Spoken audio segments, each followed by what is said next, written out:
아랍에미리트 당국이 원전 위조 사태와 관련해 한국형 원전 부품을 철저히 검증하겠다고 밝혔습니다.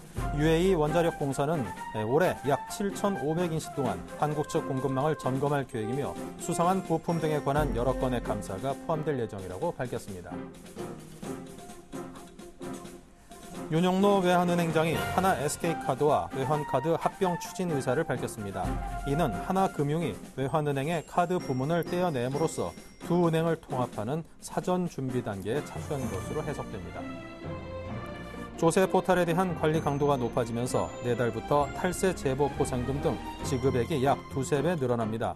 이에 따라 7억 5천만 원 이상의 조세 탈루나 13억 원 이상의 은닉 재산을 신고하면 1억 원 이상의 포상금을 받을 수 있게 됩니다. 러시앤캐시 등 대형 대부업체들이 7월부터 신규 대출에 대한 연대 보증을 폐지합니다.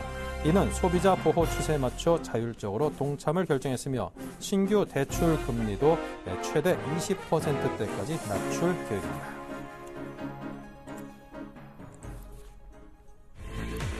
네, 시청자 여러분 안녕하십니까. 오늘장 내일장 진행을 맡은 임동서입니다. 6월 들어서 이제 거의 마무리를 하는 오늘 장입니다. 6월 28일 금요일 순서를 시작을 하겠습니다. 자, 먼저 6월을 마무리하는 오늘 장, 과연 어떻게 지금 현재 시황이 흘러가고 있는지 시황을 좀 살펴보도록 하죠. 네, 먼저 코스피입니다. 22.76포인트가 오르면서 1% 넘게 올랐습니다. 어제에 이어서 아주 탄탄한 상승세를 잘 유지해주고 있습니다. 이대로만 가면은 6월에 이어서 7월 초반 장세도 좀 기대해 볼 수 있지 않겠는가, 그런 기대감 가져봅니다. 주체별로 보면요, 외국인이 모처럼 2천억 원이 넘게 사들였죠. 이게 웬일인가 싶을 정도로 굉장히 많이 사들였습니다. 개인만이 그동안 좀 손실폭이 줄어들자 반가운 마음에 내던지고 있는데 좀 나중에 아쉬움이 남을 수도 있지 않겠는가, 그런 우려가 됩니다. 코스닥입니다. 4.32포인트가 올랐습니다. 0.84% 올랐고요. 주체별로는 외국인이 오늘은 코스닥에서는 팔고 있군요. 270억, 그리고 기관도 144억 원의 매물을 내놨습니다. 원달러 환율 4원이 내리면서 1145.7원입니다. 네, 오늘도 상당히 많이 올랐습니다. 특히 코스피 기준으로 굉장히 많이 시장이 강세장을 띄고 있네요. 자, 먼저 일부에서 준비한 주요 내용들부터 볼까요? 애널리스트에게 듣는다. 외국인, 한국 등 신흥시장에 대한 경계심이 지속되고 있다는 내용과 함께 뱅가드 이슈 해소 후에 경기 약화 악재 작용을 염두에 둬야 된다는 의견입니다. 다음은 이슈 진단입니다. 확장형 패턴이 지속되고 있고 급등락 가능성은 여전하다고요. 시장의 조정을 감안해서 미 국채, 중국 리스크를 확인하자입니다. 다음은 테마 톡톡입니다. 태국 물관리 테마주와 백신 관련주의 상승, 컨소시엄 참여 업체에 대해서 관심을 두고 있고요. 백신 관련주에서는 녹십자를 주목하자고 합니다. 7일간의 수익 다이어리, 오늘은 아이센스가 준비되어 있습니다. 2분기 어닝 서프라이즈가 기대된답니다.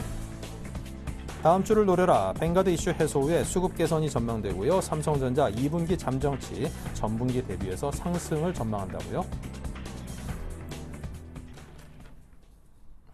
네, 오늘장 주요 이슈와 대응 전략을 듣겠습니다. 삼성증권 투자전략부의 임수균 연구원입니다. 안녕하세요. 네, 안녕하십니까. 네, 오늘 상당히 기분 좋은 상승세 어제에 이어서 이어가고 있습니다. 자, 오늘 코스피에서 외국인이 2천억 원이 넘게 사들였어요. 굉장히 많은데요. 자, 외국인의 귀환이 이제 시작된 걸로 봐도 될까요? 아니면 그냥 일시적인 걸로 봐야 될까요? 일단 결론부터 말씀드리면 추세적으로 돌아섰다라고 보기는 조금 힘든 국면인 것 같습니다. 최근 들어서 외국 투자은행들의 한국 증시에 대한 시각이 좀 긍정적으로 바뀌고 있는 부분들이 이제 많이 감지가 되는 국면은 맞는데요. 추세 반전의 성격이라기보다는 저가 매수 차원의 성격이 더 강한 것으로 판단을 하고 있습니다. 한국 등 이제 신흥시장 전반에 대해서 이제 외국인들의 경계 심리는 여전히 좀 지속되고 있는 국면으로 판단을 하고 있고요. 아직까지 추세적으로 돌아서기 위해서는 경기라든지 기업 실적 측면에서 추가적인 모멘텀이 좀 필요한 시점이다, 이렇게 판단을 하고 있습니다. 그래서 지금 최근 들어온 외국인 매수세 같은 경우도 이게 시장을 추세적 반등으로 이끄는 그림이다라기보다는 좀 일시적으로 저가 매수성 자금으로 들어오는 성격이 강하기 때문에 좀 조심해서 볼 필요가 있다. 아직까지는 보수적인 스탠스를 유지할 필요가 있다, 이렇게 판단을 하고 있습니다. 네. 자, 시장의 상승 흐름이 뱅가드 물량의 해소 영향으로도 볼 수 있는 건지요? 예, 일단 뭐 뱅가드 같은 경우 지금 상반기 중에 9.4조 원의 이제 매도 물량을 출회시켰는데요. 뭐 주간 기준으로 봤을 때 한 3천억에서 4천억 정도 꾸준히 출회가 됐었기 때문에 상당히 좀 시장에 부담을 줬던 수급상의 악재로 생각을 할 수가 있습니다. 어쨌든 뭐 뱅가드 펀드 매물이 이제 마무리가 됐다라는 점이 상반기 내내 좀 누르고 있던 외국인 수급을 개선시킬 수 있다라는 점에서 호재가 된다라는 부분은 이제 확실히 좀 말씀을 드릴 수가 있는데요. 이와 관련한 기대감이 사실 이제 시장에는 충분히 반영돼 있다라는 점도 좀 고려를 하실 필요가 있을 것 같습니다. 그 뱅가드 펀드 매도 물량 같은 경우는 정해진 스케줄에 따라서 시장에 다 나왔기 때문에 뭐 기술적으로 이제 수급이 누르는 부분이 없어졌다라는 부분은 좀 호재가 될 수 있겠지만 뭐 이에 따른 기대감이 시장에 추가적으로 반영될 여지는 좀 제한적이다 이렇게 보시는 게 맞을 것 같습니다. 네. 자, 그렇다면 뱅가드 물량이 해소된 이후에도 우리 증시 상승 랠리가 이어질 수 있을까요? 예, 아까도 말씀드렸다시피 뱅가드 이슈 해소가 뭐 일부 악재 해소 차원에서는 좀 긍정적인 재료가 될 수 있습니다만 추세적인 반등을 이끌기는 부족하다라는 게 대체적인 시각인 것 같습니다.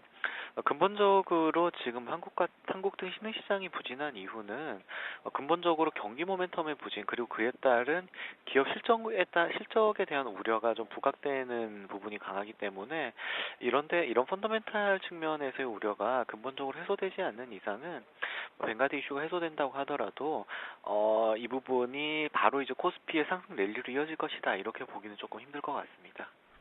알겠습니다. 자, 이제 한 주를 마무리하는 금요일인데요. 오늘장 마감 전략과 다음 주 전망 말씀해 주시죠. 예, 일단 뭐 그 국내 증시 같은 경우 어제 오늘 강한 반등에 성공을 하면서 이제 코스피는 1960대까지 좀 근접을 하고 있습니다. 일단 뭐 코스피가 좀 악재들이 부각되면서 개파락을 시작했던 구간이 1870포인트를 전후해서 이제 개파락이 시작이 됐는데요. 일단 뭐 1차적인 단기 반등 목표는 그 정도 레벨로 보는 게 제일 맞을 것 같습니다. 그래서 뭐 결론적으로 본다면 지수의 추가 상승 여력은 좀 부족하다라고 보는 게 맞는 것 같고요.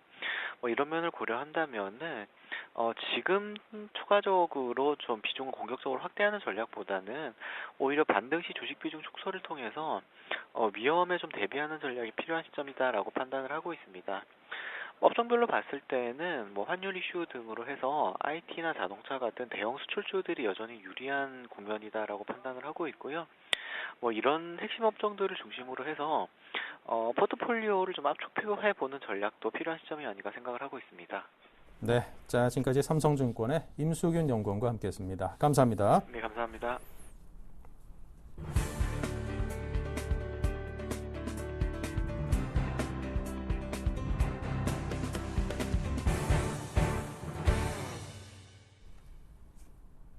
네, 자, 어제에서 오늘 우리 시장도 계속해서 반등을 이어가고 있습니다. SPM의 김영진 대표님의 생각을 듣고 싶습니다. 안녕하세요. 네, 안녕하십니까.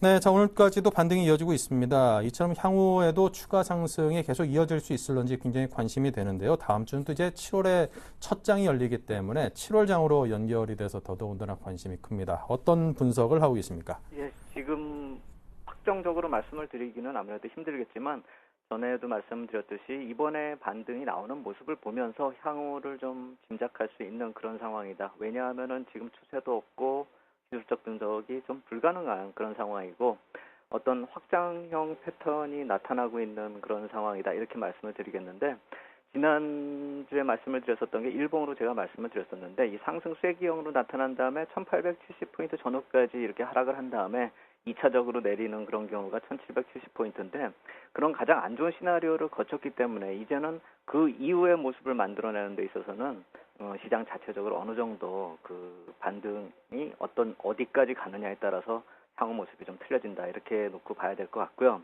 일단 1870포인트가 저항이 될 것 같기 때문에 추가적인 상승이 나오더라도 그것이 뭐 크게 나오기는 좀 힘들지 않을까라는 생각이 듭니다.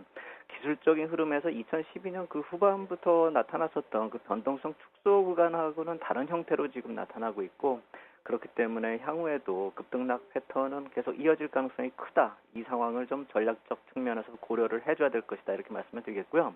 한번 차트를 보면서 말씀을 드리겠는데요. 제 주봉 차트를 좀 준비를 했는데요. 어떻게 보면은 상단의 저항선과 하단의 지지선을 차트상에서 확인을 할 수 있기 때문에 한번 이걸 보면서 말씀을 드리겠다 이렇게 말씀을 드리겠습니다. 위에서 보면은 굵은 빨간색 선으로 상단을 잇는 것이 2011년 4월 고점하고 올해 초에 고점을 잇는 그런 상단 저항이고 올해 3월하고 5월에도 여기서 부딪히고 저항선 역할을 했다 이렇게 볼 수가 있겠고요. 아래쪽 지지 역할의 추세선도 보이죠. 2011년 7월에 고점하고 또 12년에 3월에 고점을 잇는 추세였는데 2012년 8월까지는 이게 저항선 역할을 하다가 그것이 돌파된 이후에는 지지선 역할로 변하고 있죠. 이번에도 1800 초반대에서 잠시 이 지지력을 좀 보이긴 보였었는데 이번 주에 저점은 이걸 깨고 내려갔었다 이렇게 볼 수가 있겠고요. 그저께죠. 그제 만든 저점을 한번 어디인가 이렇게 놓고 보면 2011년 2월하고 2012년 7월에 저점을 잇는 추세선에서 지지를 보였기 때문에 최하단 지지선, 사실 강하지 않은 지지선에서 기사 회생을 했다 이렇게 볼 수가 있겠습니다. 세세하게 너무 깊이 있게 이것을 보자 이렇게 말씀을 드리는 것이 아니라 지금 제가 아까 말씀드린 확장형이란 것은 지금 지지선하고 저항선이 이렇게 벌어지고 있는 그런 추세죠. 그렇다라고 한다면 이런 확산형 추세 속에서는 변동성이 계속 커질 수밖에 없는 것이죠. 단지 그 추세선들이 모두 하향하고 있다는 점, 이게 참 안 좋다 이렇게 말씀을 드릴 수가 있겠고요. 고점하고 저점을 계속 낮추고 있는 그런 모습 자체도 어느 정도 극복을 해야 될 숙제가 남아있는 상황이다. 그렇게 볼 수가 있겠고 그런 점을 좀 겪고 나서 시장의 안정을 기대하려면 이 변동성이 좀 축소되는 그런 패턴으로 이어지는 것이 어느 정도 분석으로 가능할 때가 이제부터는 안정권이다 이렇게 말씀을 드릴 수가 있겠습니다. 지금 그렇기 때문에 지금 흐름이 어떻게 만들어지는가 향후를 좀 확인을 해가면서 후행적인 대응이 될 수밖에 없다는 점, 결국 투자자들이 적극적으로 투자 전략을 세우기에는 좀 힘들게 하는 상황이고 안심하고 시장을 보기보다는 향후 진행에 따라서 향후 모습의 진행 모습이 좀 달라지고 예상도 틀려질 수 있는 그런 기술적인 분석 자체도 이 주변 환경같이 불확실성이 존재한다는 점, 결국 변동성이 확대되는 양상은 좀 더 지속될 가능성이 크겠다 이렇게 말씀을 드리겠습니다. 네. 자, 향후에 시장 조정이 있을 것이라는 이런 말씀으로 이해를 해야 될 듯한데요. 자, 그렇다면 어떤 재료들에 주목을 해야만 합니까? 예, 지금이 대외 요인들을 보면은 미국 쪽이나 중국 쪽이나 이쪽을 봤을 때 어떤 해결이 됐다 이렇게 볼 상황은 아니죠. 어떤 문제점이 계속 진행이 되고 있고 확대됐다가 축소됐다 또 희석됐다 뭐 이렇게 볼 수가 있는 그런 모습들이고 그것이 향후에 우리 시장에 계속 또 영향을 미칠 수 있다는 점은 바로 글로벌 유동성하고 직접적인 연결이 되는 그런 재료들이기 때문이다 이렇게 말씀을 드리겠습니다. 이 펀더멘털적인 흐름에서 봐야 될 것이 결국 미국의 유동성 흐름이 악화되는가, 결국 쉽게 말씀드려서 이제 자금이 유출되는가 이 문제하고요. 중국의 금융 건전성이 훼손됐다 하는 그 얘기에 대해서 어떤 결론을 내려야 되는가 이 점이 좀 중요하다 이렇게 생각이 되는데요. 미국의 유동성 흐름의 변화 여부를 제가 객관적인 수치로 계속 봐왔었던 그 10년물 국채금리 추이를 한번 이 역시 마찬가지로 차트를 한번 보면서 좀 확인을 하겠는데요. 올해 최고치를 보통 이제 글로벌 IB에서 얘기들을 하고 있는 것이 2.7%나 2.8% 정도 수준, 제가 저 빨간 선으로 위에다 그려놓은 그런 수준이 일반적으로 시장에서 고점이 될 것이다 이렇게 보는 선인데 오늘은 좀 와서 지금 주봉상으로 놓고 봤을 때 음봉이 나오고 있는데 이번 주에 최고치까지 올라간 게 2.62%까지 치고 올라갔었죠. 결국 그렇다라고 본다면은 2.8%가 최고라고 봤을 때 2.62%까지 치고 올라간 모습에서 그 정도가 어느 정도 충격을 시장의 상당 부분을 반영을 시켰다 이렇게 볼 수가 있겠죠. 상반기에 그렇게 반영을 시킨 거죠.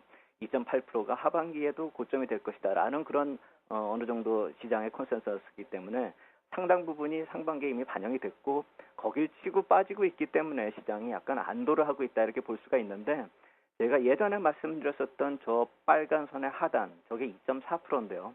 2.4% 위에서 놀고 있다라는 것은 아직도 잠재적으로 좀 불안 요인이 남아있다 이렇게 보셔야 되는 것이죠. 그리고 계속 저 빨갛게 돼서 맨 위에 있는 저 주봉상의 그 주홍색 선을 보면은 저게 200주 이평선인데요. 이것이 올 초에도 그렇고 작년에도 그렇고 2011년에도 계속 저항선으로 작용이 됐었는데요. 이번에도 똑같이 저 이평선 200주 이평선에서 부딪혀서 내려오는 그런 모습이죠. 만약에 저것을 돌파하면 바로 2.8%까지 간다 이렇게 보셔야 되겠죠. 그리고 200주 이평선을 넘어설 때 모습은 결국 투기 중단에 실물 경제의 반영이 본격적으로 반영이 되는 그런 시점이다. 이렇게 인식할 필요가 있는 것이죠. 금리 자체가 변화가 되는 것이니까요. 그렇다면 본격적으로 자산시장의 변화, 또 유동성 흐름의 변화 이런 것이 도래할 것이다. 이렇게 생각할 수가 있는데 이번에 그나마 200주 이평선에서 반락을 하는 그런 모습이 나타났기 때문에 고비를 넘긴 상황이고 그러면서 글로벌 시장들, 주식시장들이 다 같이 동반해서 안정을 찾았다. 이렇게 볼 수가 있는 것이죠. 하지만 이 펀더멘탈적인 훼손 가능성 이쪽을 생각을 해본다면요. 근본 주식시장의 반등의 목표치하고 향후 시장 접근 전략에 있어서 예전처럼 이런 QE 축소에 대한 얘기가 나오기 이전처럼 마냥 좋은 얘기를 하기는 힘들 것이다. 그러니까 뭐 2,000포인트를 얘기하거나 2,100포인트 얘기하기는 좀 힘든 그런 상황이 돼버렸다. 그런 얘기가 되려면은 2.4% 선도 깨고 내려오면서 한 2% 안팎으로 움직이게 된다면 그때 가서 한번 다시 검토해볼 얘기가 아닌가라고 생각이 들고요.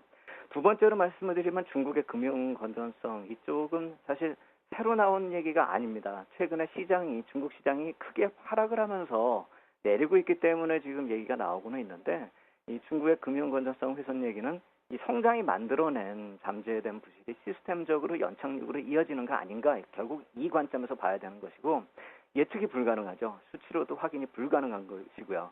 이 그림자 금융이라고 하는 그 섀도우 뱅킹 이 자체를 한번 구글이나 뭐 이런 쪽에 한번 쳐보면 외국 쪽에서 나온 자료들이 쭈루루 나오는데 그게 2011년부터 계속 거론되어 왔었고 신평사들이 올 초에도 사실 경고를 했었던 문제죠. 결국 잠재돼 있었던 문제가 지금 어느 정도 표면상으로 흘러나온 것이고 흘러나왔다라고 한다면 해결도 좀 가능할 것이다 이렇게 보시는 게 맞겠고 다만 불확실성은 계속 존재할 것이다. 그리고 이 QE 흐름 속에서 묻혀왔었고 또 중국 경제 성장률이 8% 계속 넘겨왔었기 때문에 묻혀있던 사실이 이제는 부각이 되고 있다 이렇게 볼 수가 있기 때문에 향후에는 중국 경제 성장률이나 이 QE 유동성 자체하고도 연관이 되는 문제다 이렇게 볼 수가 있겠습니다. 그리고 이런 두 가지 조정 외에도 이번에 조정을 거치면서 우리가 시장 내부적으로 향후에 조정이 나타날 때 우리 시장 내부적으로 한번 체크할 점을 몇 가지를 말씀을 드린다라고 하면은요. 결국 외국인 쪽에서의 내부 흐름에서 수급 쪽으로 좀 변화되는 흐름이 이번에도 나타났다 이렇게 볼 수가 있는데 그 한 세 가지 정도가 있는데 첫 번째는 이 풋옵션 매도가 빨리 나타나고 있다는 점. 결국 1779근서부터는 이 풋옵션 매도가 먼저 강하게 나타났고요. 또 그 이후에는 선물 매수가 나타났고 그 다음에 주식 선물 매수했다는 점이 이번에 큰 하나의 특징적인 변화다 이렇게 볼 수가 있습니다. 파생 상품 쪽으로만 변화가 글로벌 유동성 변화 자체가 그렇게 나타난다라고 한다면 그러니까 외국인 쪽의 변화가 수급의 변화가 파생 상품 쪽에서만 나타난다라고 한다면 별로 그렇게 좀 투기적인 양상이다 이렇게 볼 수가 있겠지만 주식 선물 자체는 주식하고 바로 직접적으로 연결되는 문제다 이렇게 놓고 보면은 주식 선물 시장 쪽에서의 상당히 큰 매수세가 들어왔었다는 점 결국 단기적으로 이 경우에 있어서는 신용 매수보다 더 리스크가 큰 쪽에서의 매수세가 유입됐다는 점을 생각해 본다면 향후에 이번에 상승이 마무리된 다음에 조정이 나타난다라고 했을 때 이런 주식 선물 쪽에서의 수급 변화 추이도 한번 자세히 보실 필요가 있습니다. 제가 이 말씀을 왜 드리냐면은 최근에 외국인이 연 3일 동안 주식 선물 쪽에서 한 2만 계약 넘게 매수세가 들어와 유입됐고요. 증권회사가 한 4만 계약 넘게 거의 5만 계약 가까이 매수가 들어왔는데 그 상대편 수량 한 8만 계약 가까이 되는 매도세가 개인 쪽에서 나왔다는 것이고 결국 이것이 1900포인트하고 1870포인트에서 유입됐었던 그 매수세가 다시 다 매물화되는 그런 과정을 거쳤다라는 점에서 어느 정도 바닥권, 진바닥의 가능성을 좀 크게 하고 있다 이렇게 볼 수가 있겠고요. 그렇기 때문에 향후에 조정이 나타났을 때 또 이런 주식하고 연결된 쪽으로 수급이 확실히 변화되는 그런 모습이 나타난다라고 한다면 이번에 나타났었던 바닥 1770포인트의 바닥이 좀 더 견고하게 향후에도 지지선 작용될 가능성이 크겠다 이렇게 말씀을 드리겠습니다. 네. 자, 그렇다면 이제 변동성이 장 자체가 워낙 있다 보니까 이제 업종별로도 큰 편차를 보이고 있습니다. 이럴 때일수록 좀 크게 흔들리지 않고 어느 정도 작은 진폭을 보여준 업종들이 더욱더 빛을 발하는데요. 어떤 업종과 또 어떤 종목들을 주목해서 봐야 될까요? 그렇죠. 이번에 종합지수 11% 내리는 동안에요. 증권업종 15%나 내리고 IT 업종이 15%, 또 기계업종도 13%, 화학도 13% 정도 내렸습니다. 음식료 역시 마찬가지고 12.7% 내리고요.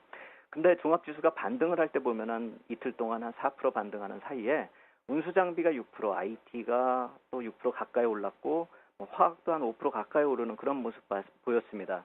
운수 장비 업종이 5%밖에 내리지 않은 모습에서 낙폭 대비 좀 반등이 강했기 때문에 월간 수익률 보면 1% 플러스가 나타나면서 유일하게 상승 업종으로 나타났는데요. 이 운수 장비 업종이 좀 특수한 그런 선반영이 됐었죠. 하락 자체가 선반영이 됐었다는 점을 제외하고 나서 본다면 이 낙폭이 크고 반등폭이 빠른 업종 쪽을 찾아야 된다는 그런 결론이 나타나는데, 결국 어느 정도 리스크가 높고 펀더멘탈이 뒷받침되지 못하는 경우는 매기가 가장 뒤처지고 탄력이 계속 떨어질 것이다. 이 점에서 감안을 해야 돼서 버릴 업종하고 우리가 취해야 될 업종을 이번 반등에서 또 이번 하락에서 어느 정도 선별을 할 수가 있겠다, 이렇게 말씀을 드리겠고요. 실적 시즌에 이 펀더멘탈이 또 거론되면서 차별화의 얘기가 또 나타날 것입니다. 이번 실적 시즌 역시 강한 모멘텀이 작용되지 못하기 때문에 이익 전망 계속 하향되는 그런 상황 속에서 실적 전망이 어느 정도 긍정적이라고 평가할 수 있는 업종 몇 가지만 좀 꼽아야 될 그런 상황이기 때문에, 또 거기에서 낙폭 과대 업종 쪽으로 들어간다라고 한다면 오히려 가격 메리트도 찾을 수 있기 때문에 앞서서 말씀드린 그런 낙폭 과대 업종에서 이 펀더멘털적인 개선이 좀 나타나는 실적 시즌에 어울리는 업종을 골라라라고 한다면 결국 두 번째로 많이 내는 IT 업종하고 음식료, 그리고 펀더멘털이 아주 좋지는 않지만 턴어라운드 가능성이 있는 화학 업종 쪽에서 찾아야 된다. 결국 관심을 가질 업종들은 이번 낙폭, 이번 폭락 이전에 나타났었던 IT나 음식료나 화학 쪽에 대한 관심은 향후 7월 달에도 좀 관심을 가지면서 지켜볼 필요가 있겠다. 조정이 나타나면 우선적으로 매수할 필요가 있겠다, 이렇게 말씀을 드리겠습니다. 네. 자, 이어서 포트폴리오 대응 전략을 설명해 주시기 바랍니다. 연관돼서 말씀을 드린다라고 한다면 1870포인트대 이쪽에서 저항을 감안해서 현금화를 좀 시킬 필요가 있겠다라고 생각이 됩니다. 조정 시에 재매수 전략으로 들어가자, 이렇게 말씀을 드리겠고요. 그래서 IT가 30%, 화학산업재 20%에서 인덱스 투자를 한 50% 정도 가져가면서 금융주는 낙폭 과대 차원에서 한번 접근하자, 이렇게 말씀을 드리겠고요. 어닝 시즌의 접근은 결국 아까도 말씀드렸듯이 업종 선택과 더불어서 낙폭을 감안해서 한 그런 병행 전략이 필요하겠다, 이렇게 말씀을 드리겠고요. 지표상으로 지난주에 말씀드린 V코스피 흐름이 이번에도 21% 수준까지 급등했다가 이 1860포인트 넘어서면서 16% 정도로 안정대에 진입했기 때문에 향후에 좀 더 16% 이하로 내려오는 그런 모습이 계속 진행된다라고 한다면 그때부터는 주식시장에 좀 더 현금 비중을 낮추면서 긍정적으로 좀 접근할 필요가 있겠다, 이렇게 말씀을 드리겠습니다. 네, 감사합니다. 지금까지 SPM의 김영진 대표님의 도움 말씀이었습니다. 감사합니다. 감사합니다.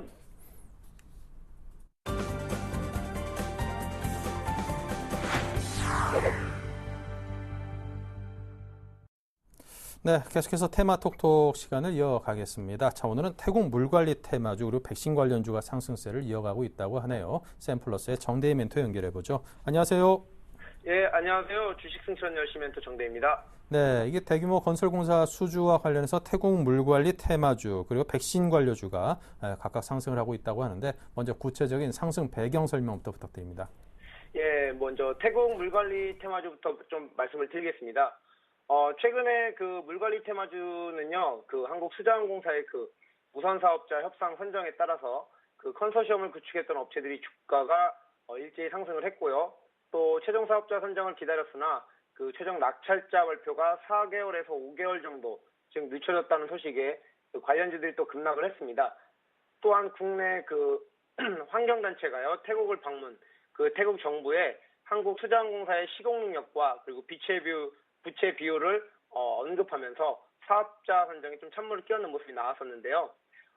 한국수자원공사는 이에 대해서 좀 발빠르게 대처를 했고 또 설명을 했습니다. 그리고 태국 중앙행정법원은요, 공청회 실시 후 사업을 본격화로 시행하라고 판결이 나오면서요, 수자원공사의 그 사업자 선정에는 무리가 없을 것으로 이렇게 시장의 기대감이 돌았습니다.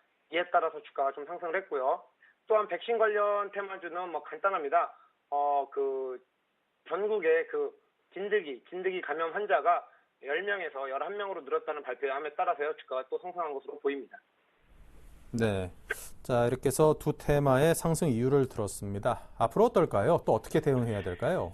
예, 일단 뭐 전략을 좀 먼저 말씀을 드리면요. 워낙 앞서서 말씀드렸지만 급등과 급락을 반복하기 때문에요. 추격 매수는 자제하시고 단기 트레이딩 관점에서 두 테마 다 그렇게 보셔야 될 것 같고요. 전망 또한 똑같습니다. 주가는 향후 급등과 급락을 반복할 거다. 첫 번째 이제 물관리 테마에 대해서 좀 말씀을 드리면요. 아직 최종 사업자 선정이라는 그 불확실성이 존재하기 때문에요. 전형적인 급등주 패턴, 즉 기대감으로 주가가 상승하고 하락하는 이러한 모습들이 진행이 될 거고요. 물론 그동안에 이제 그 4대강 사업을 통한 노하우로 최종 사업자 선정에는 뭐 그 큰 무리 없이 유리한 입장을 선점하고 그리고 될 거다라고 저도 예상을 하고 있습니다. 그러한 기대감이 존재하는 만큼 또 주가도 상승할 수 있다라고 나오지만요. 하지만 또 공청회 결과에 따라서 사업이 좌초되는 경우도 전혀 예상을 안 할 수는 없기 때문에요. 아직까지는 확실한 그 체결 도장을 찍기 전까지는요. 좀 섣부른 판단은 금물이라고 생각이 듭니다. 그래서 그러므로 주가는 좀 럭비공처럼 어디로 튈지 예상하기가 어렵고요. 차후 결과를 보고 판단해야 될 거다라고 좀 말씀을 드리겠고요. 또 백신 관련주 또한 지금 이러한 뉴스로 올라가는 종목들이 실질적으로 바이러스 백신과는 전혀 별 관계가 없는 회사입니다. 참고로 우리나라 백신은 모두 거의 뭐 대부분 녹십자에서 수입을 하고 또 배포를 하기 때문에 지금의 상승 종목은 단지 그 시장에서 형성된 기대감으로 일회성 상승이라고 말씀을 드리겠고요. 추경 매수나 그 신규 매수는 좀 자제하셔야 되겠다라고 말씀을 드리겠습니다. 네, 추경 매수, 신규 매수 좀 자제하자. 자, 그렇다면 이 가운데 좀 향후 주목해 볼 만한 종목이 있다면요? 그 태국 물관리 추천주는 좀 없습니다. 추천주는 워낙 급등을 했고 지금 단기 과열로 돼 있고요.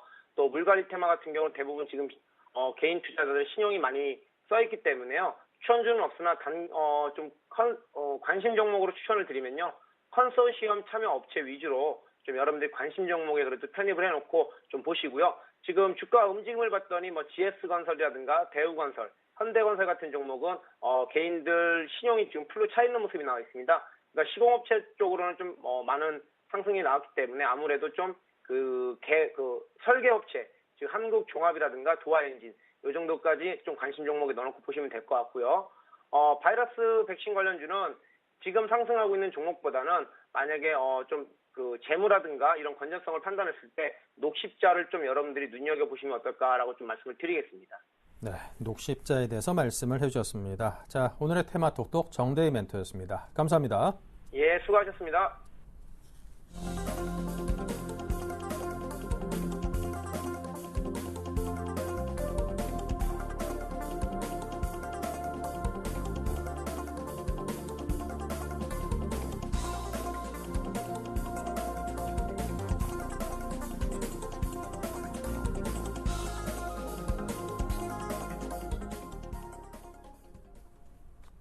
네, 계속해서 7일간의 수익 다이어리 코너를 이어가겠습니다. 먼저 지난 수익률 체크부터 하겠습니다.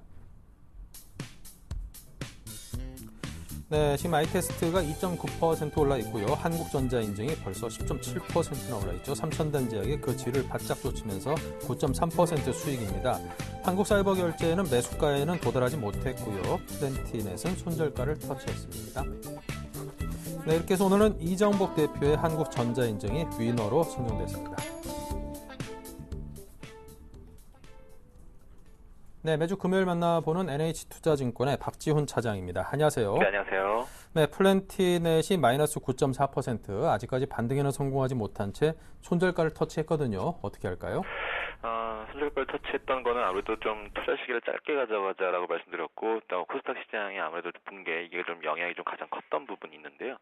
일단 뭐 기본적으로는 이 플랜티넷에 대해서는 이제 수급도 한번 그때 말씀드렸었는데, 일단 기본적으로는 3일 정도 우리가 코스닥이 붕괴됐을 때 일단 매도가 나왔었고, 그 이후에는 좀 차츰 매도 물량이 추가적으로 나오지는 않고 있는 상태에서, 그렇다고 해서 이제 반등이 어제 코스닥 시장이 상당히 괜찮게 반등했음에도 불구하고 다해서 좀 미진했던 부분들, 오늘은 전체적으로 좀 한 템포 쉬어가는 그런 모습인데요. 일단 기존의 포트에 좀 편입되어 계신 분들이라면 좀 더 홀딩하는 전략도 나쁘진 않을 것 같습니다. 다만 이제 문제는 지금 단기 매물대가 이제 14,000원 아래가 13,000원 후반대에서 좀 두텁게 있기 때문에 그 시점에 대해서 다시 한번 고민을 해야 되는 거고, 거기서 수급이 다시 이탈되지 않는다라면 좀 더 가져가는 전략, 14,000원 뚫을 수 있는 그런 가능성은 충분하다라고 볼 수 있고요.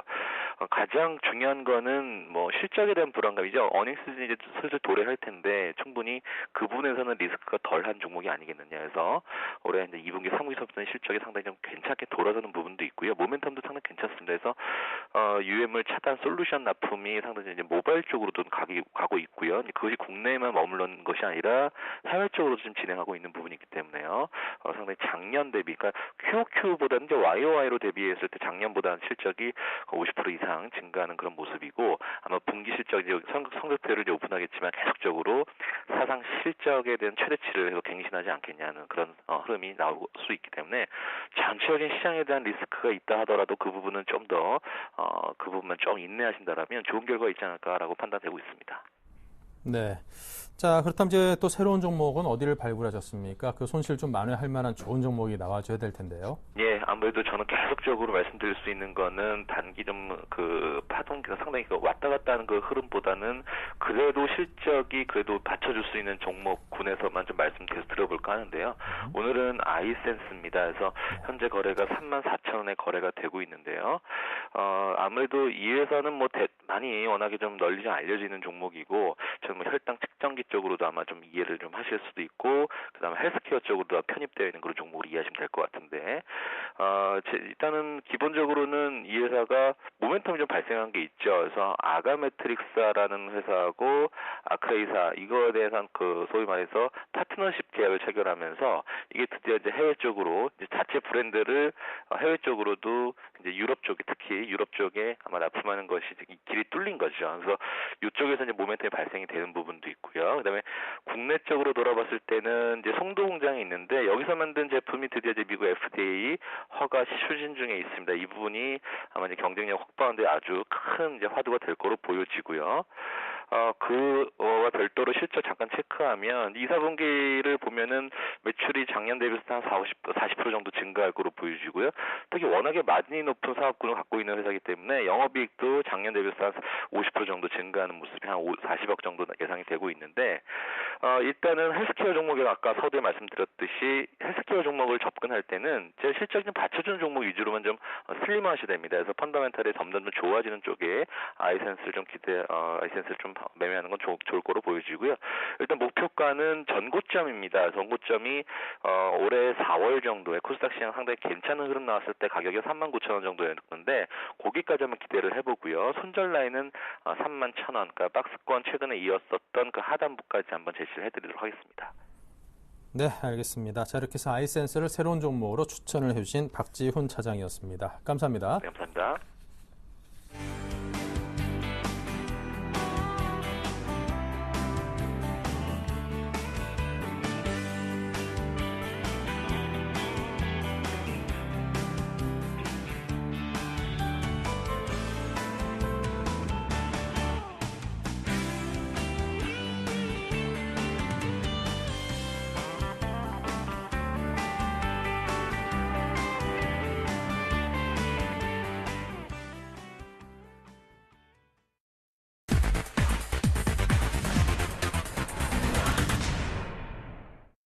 네, 계속해서 JB스타 박영인 전문가와 함께하는 다음 주를 노래합니다. 어서 오십시오. 네, 안녕하세요. 네, 자 오늘도 역시 상승세를 꾸준히 이어가고 있습니다. 하지만 아직까지 반등 쪽으로 방향을 굳혔다 이런 확신을 갖기에는 이른 감이 분명히 있습니다. 향후 시장 흐름을 지켜봐야 될 텐데요.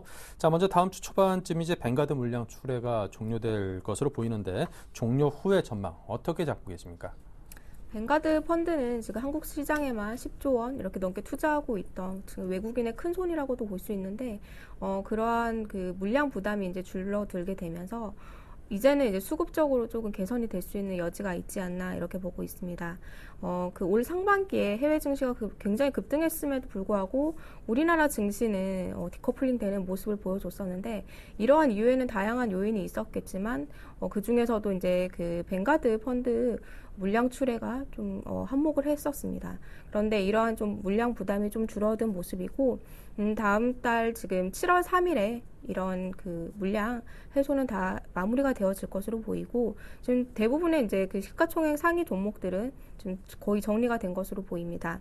이제 외국인 매도 진정세로 인해서 앞으로 외국인의 그 수급이 다시 한번 한국으로 들어올 수 있을지 이런 여부를 체크를 해야 되는데 그러한 것들은 지금 이제 ECB의 발표도 있겠지만 미국의 양적 완화 기조가 어느 쪽으로 가느냐 그리고 그로 인해서 달러화가 어떻게 지금 진행이 될 것이냐 강세가 조금 진정이 될 것이냐 이 여부에 따라서 좀 외국인이 우리나라 쪽으로 증시가 들어올 수 있는지의 향방을 결정을 해줄 것 같습니다.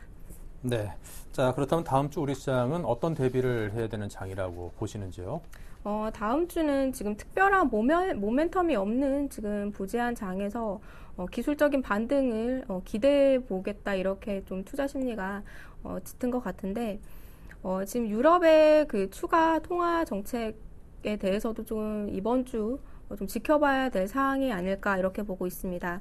마리오 드라기 총재가 지금 ECB에서 지난주에 이렇게 발표를 했었는데 유로존 성장 하강 국면이 도래할 수도 있기 때문에 양적 완화는 지속적으로 가져가겠다 이렇게 발언을 했었습니다. 그렇기 때문에 이제 7월부터 그 이후부터 좀 양적 완화, 좀 공격적인 양적 완화가 조금 진행이 되지 않을까 유럽 쪽에서는 그렇게 보고 있고 지금 FOMC 회의 이후에 굉장히 시장이 과도하게 하락을 했습니다. 그 코스닥 같은 경우에는 신용 물량들이 굉장히 좀 많이 존재를 했었기 때문에 5% 가까이 좀 급락하는 모습을 보였는데 그런 것들이 이제 그 손절매 그리고 그 로스컷에 걸려서 좀 하락한 것으로 보이는데 바닥권이기 때문에 지금 좀 단기적으로 반등이 나올 것으로 보입니다. 하지만 이게 추세적으로 반등이 나오기보다는 지금 코스피 같은 경우에는 1800선에서 1900선까지의 조금 횡보세를 나타낼 것으로 보이고 코스닥 같은 경우에는 지금 500선에서 530선까지의 이러한 좀 박스권 흐름을 나타낼 것으로 보입니다. 그렇기 위해 바닥을 조금 지지를 하면서 좀 반등이 나와줄 것으로 보이고 그 추세적으로 계속 상승이 나온다고 하기에는 지금 좀 부담스러운 자리입니다. 아무래도 지금 그 FOMC 이야기들도 있지만 수급적으로 좀 꼬여 있는 이런 형상이기 때문에 당장 이렇게 올라가기에는 힘든 면이 있다.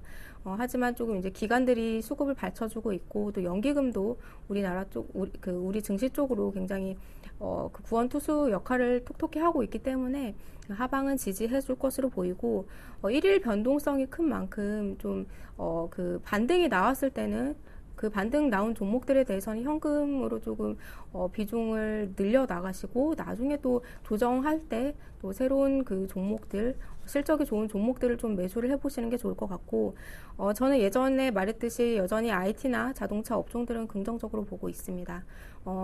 그 좀 조정이 나왔을 때 이런 IT주들이나 자동차주들 이제 그 2분기 실적 발표도 그 어닝 서프라이즈 이런 이야기들이 나오는 종목들 이런 종목들을 좀 관심 있게 보시면 좋을 것 같습니다. 네. 자, 그렇다면 다음 주에는 또 어떤 일정들을 꼭 체크해야 될런지 소개해 주십시오. 7월 1일에는 미국과 중국에서 제조업 지수가 발표가 되고 7월 4일에는 ECB 금정위 발표가 있습니다. 그리고 7월 5일에는 삼성전자 잠정 실적 발표가 준비되어 있습니다. 네, 다음 주 월요일에는 미국과 중국의 제조업 지수 발표가 기다리고 있습니다. 어떤 전망을 하십니까?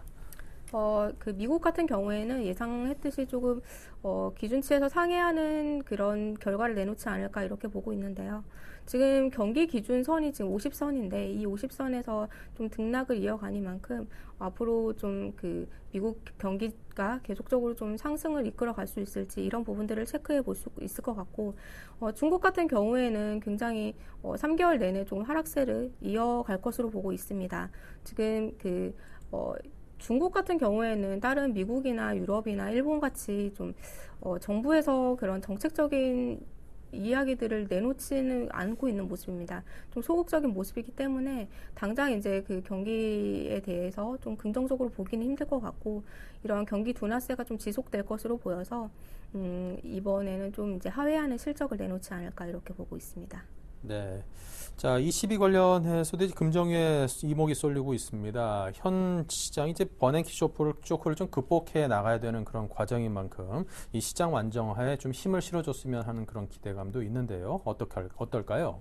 지금 통화 정책이 필요할 때까지 이런 기조를 그 경기 부양 기조를 이어가겠다 이렇게 발언을 했었는데 그러한 부분들이 이제 기대감 속에서 좀 이제 증시 쪽으로 다시 한번 유입이 될 수 있을지 이런 부분들 좀 체크해 봐야 될 수 있을 것 같고 그리고 만약에 그런 양적 완화가 진행이 된다고 하면 유럽 자금들이 또 우리나라 증시로 들어올 수 있는 이런 수급적인 긍정적인 면을 볼 수가 있습니다. 예전에 그 ECB에서 좀 양적 완화를 했을 때 우리나라 증시가 좀 꾸준히 상승세를 이어갔던 만큼 이번에도 좀 그러한 그 발언을 해준다고 하면은 정책 기조를 이어가 준다고 하면은 우리나라 그 외국인 수급 으로 인해서 좀 긍정적인 영향을 나타낼 수 있을 것 같고, 하지만 이제 이 경기 그 부양 체계 그 발표 여부에 따라 또 증시가 굉장히 또 급락을 이어가니만큼 이러한 그 경제 지표들 그리고 이러한 좀 양적 완화에 대해서 이야기가 나오는 것들은 좀 체크를 해야 될 것 같습니다. 네. 자, 그리고 삼성전자 2분기 잠적 실적 발표. 자, 어제 반등이 이제 성공하면서 그에 대한 기대감도 함께 커지고 있는데요. 어떻게 될까요?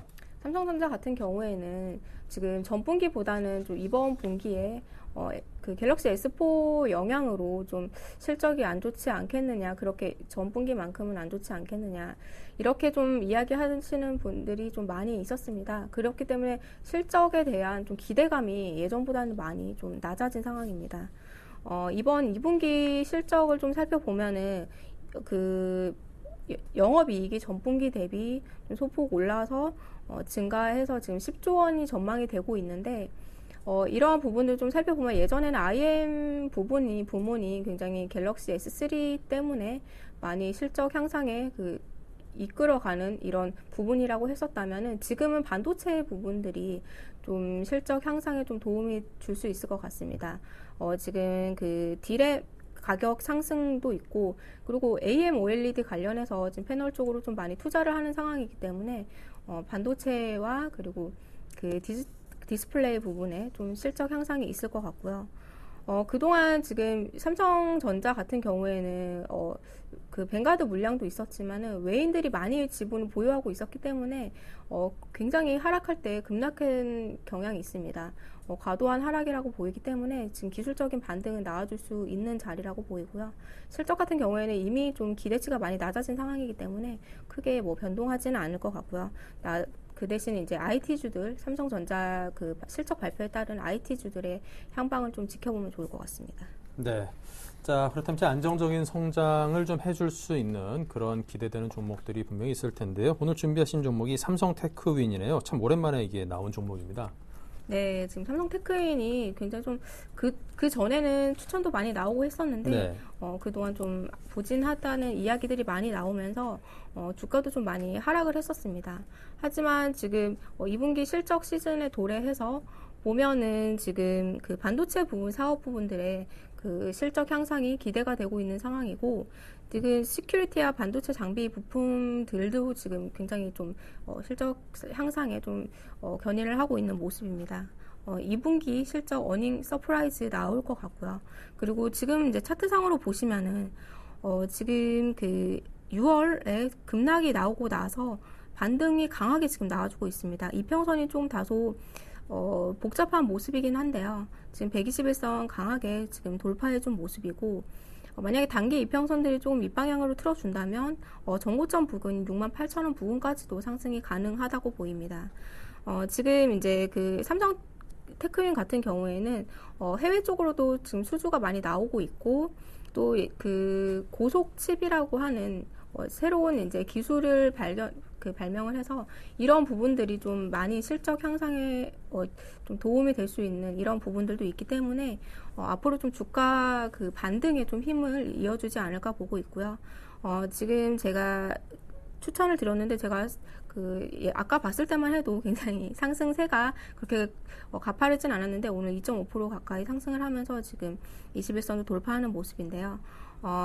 그 매수가를 잡아드리자면은 62,500원, 65,200원, 62,500원이 지금 11선 부근인데요. 이 부근에서 현재가까지 좀 분할 매수하는 관점 유효하고요. 그 목표가 같은 경우에는 제가 아까 말씀드린 전고점 부근인 67,500원 이 부근을 목표가로 잡으시고요. 손절가 같은 경우에는 전저점 부근이 6만 원으로 잡아드리도록 하겠습니다. 네, 자 이렇게 해서 삼성테크윈에 대한 추천 말씀과 가격대에 따른 그 조정 전략을 말씀을 드렸습니다.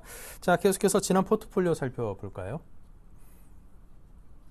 네, 박영인 전문가의 포트폴리오입니다. 현금 비중은 현재 20%입니다. 아프리카 TV와 솔리드가 20%씩, SFC 등이 두 종목 15%씩이고요. 유진 로봇이 10% 비중으로 편입이 되어 있습니다. 자, 수익률을 체크해 보면요. 지금 현재 유진로봇이 마이너스 13%, 아프리카 TV가 마이너스 11.5%로 조금 손실이 많이 나 있는 상황입니다. 손절가 하향 의견을 아프리카 TV는 내줬고요. 자, 그 밖에 두 종목은 수익을 내고 있고 SFC는 아직까지는 소폭 손실이 나 있는 상황입니다. 자, 이 종목들에 대해서 어떻게 해야 될런지 AS 의견을 듣겠습니다. 네, 이번 주 굉장히 코스피나 코스닥이나 급락을 해준 상황이기 때문에 지금 종목들도 좀 하락세가 보이고 있는데 하지만 지금 구간에서는 지금 정리해야 될 때는 아니라고 보고 있습니다. 여전히 지금 그 바닥을 한번 찍고 올라오고 있는 상황이기 때문에 그 정리를 하더라도 좀 반등 시에 정리하는 게 맞다 이렇게 보고 있고요. 첫 번째로 유진로봇 같은 경우에는 한번 제가 그 목표가를 좀 하향 조정을 했었죠. 2,600원으로 하향 조정을 했었는데 이 부분 지지를 하면서 다시 한번 턴어라운드 이렇게 지수를 윗방향으로 다시 한번 틀어주고 있습니다. 21선의 돌파가 조금 중요한 상황이라고 보이는데요. 지금 수급 살펴보시면 외인들의 그 유입도 계속적으로 이루어지고 있는 상황이기 때문에 이 부분에서 지금 한 3,000원까지의 반등은 가능하다고 보입니다. 단기적으로는. 그렇기 때문에 지금 이 종목 같은 경우에는 제가 다음 주에 나와서도 말씀을 드릴 텐데 우선은 목표가까지는 홀딩을 하시고요. 다음 종목으로는 솔리드를 말씀을 드릴 텐데 이 종목은 지수가 굉장히 하락함에도 불구하고 굉장히 견조한 흐름을 나타내고 있습니다. 다만 여기 지금 6,000원에서 6,500원 이 부분에 박스권 흐름을 계속 나타내주고 있는데요. 지금 LT 관련해서 지금 장비주들 굉장히 상승 흐름이 괜찮게 나오고 있고 통신주들도 그러면 흐름이 굉장히 좋게 나오고 있습니다. 솔리드 같은 경우에는 이 종목 외인이나 기관들이 굉장히 좀 좋아하는 종목으로 보입니다. 특히나 기관이 좀 매수세를 강하게 나타내주고 있는데요. 현재 구간에서 좀 매물대 뚫는 시도를 보여줄 것으로 보입니다. 이 종목 같은 경우에도 목표가까지 가져가시고요. 세 번째 종목으로는 아프리카 TV를 말씀을 드리겠습니다. 아프리카 TV 같은 경우에도 제가 추천하고 나서 좀 그 수익권을 주다가 지수 급락으로 좀 많이 하락한 상황인데요. 121선 지지를 받으면서 재차 좀 반등하는 흐름을 나타내주고 있습니다. 이 종목 같은 경우 손저가를 터치했기 때문에 다시 한번 손저가를 제가 제시를 해드리도록 하겠습니다. 손저가는 9,600원으로 제가 제시를 해드리고요. 이 부분 지금 5일선 부분을 좀 지지하면서 반등이 좀 나와줄 것으로 보여서 6,500원을 손저가 하향 조정을 해드리고요. 그리고 나머지 SK 브로드밴드 같은 경우에는 한번 조금 조정받는 흐름을 나타냈지만 굉장히 다시 한번 21선 돌파를 해주면서 전고점까지 좀 가주려는 흐름을 보여주고 있습니다. 지금 신용 물량이 좀 많이 늘어났었던 부분이 있기 때문에 이 부분에서 좀 로스컵 나왔던 부분이 있었던 것 같습니다. 하지만 재차 좀 반등을 해주고 있는 만큼 거래량도 실려주고 있는 만큼 이 종목도 제가 목표가까지 가져가라고 말씀을 드리고요. 마지막으로 SFC를 말씀을 드리겠습니다. 이 종목도 뭐 다른 종목이나 마찬가지로 지금 좀 하락을 하다가 반등을 주고 있는데 이 종목 같은 경우에는 기관들 특히 금융투자에서 매수가 강하게 들어오고 있습니다. 이 부분 좀 잘 체크를 해보시고 만약 금융투자에서 매도를 좀 강하게 나타냈을 때 이때가 좀 매도 시점으로 보이고요. 현재 구간에서 21선 좀 강하게 돌파해주는 흐름 굉장히 지금 중요한 자리이기 때문에 우선 21선까지는 좀 보유하는 관점 제가 제시를 해드리고 다음 주에 제가 나와서 다시 한번 AS를 해드리도록 하겠습니다. 네, 자 이렇게 해서 지난 포트폴리오에 편입된 5종목에 대한 대응법에 대한 AS를 해봤습니다. 자 오늘 새로이 편입된 삼성테크인까지 함께 포함된 포트폴리오 공개하면서 박영인 전문가와는 여기서 인사 나누겠습니다. 감사합니다. 네, 감사합니다.